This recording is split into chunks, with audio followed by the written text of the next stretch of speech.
સ્ત્રીઓની મનોવ્યથા હંમેશા તેના હૃદયમાં જ ધરબાયેલી રહેતી હોય છે, ક્યારેય બહાર આવવાનો મોકો મળતો નથી હોતો. એક સ્ત્રીની મનોવ્યથા દિવસ ઉગતાની સાથે જ તો શરૂ થાય છે, પરંતુ ખરેખરી વ્યથા તો બજારમાં ખરીદી કરવા જાય ત્યાંથી પ્રારંભ થતો હોય છે.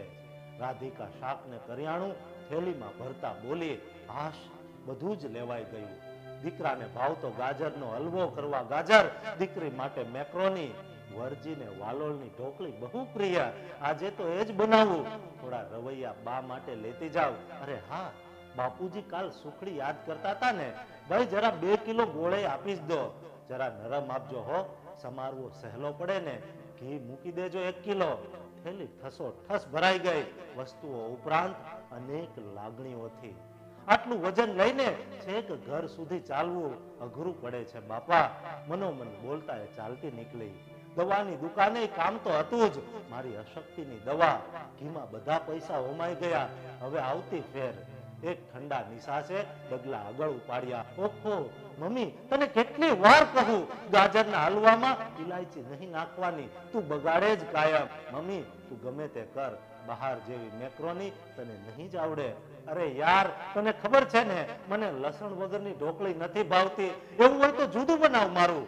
મૂળની પથારી ફેરવી નાખી. અરે વહુ, રવૈયાના શાકમાં તેલ સરખું મૂકો તો ભાવે.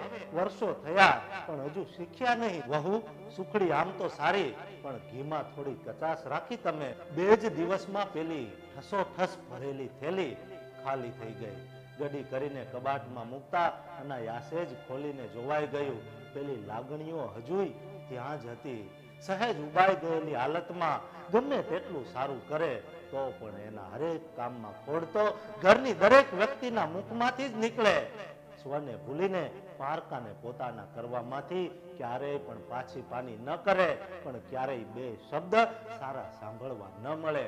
કોઈ પગાર કે પરોપકારની ભાવના વગર કામ કરતી દરેક સ્ત્રીને સારા શબ્દો ઘરમાંથી ક્યારેય સાંભળવા મળતા નથી, જેથી દરેક સ્ત્રીની મનોવ્યથા અહીં જ ધરબાઈ જાય છે.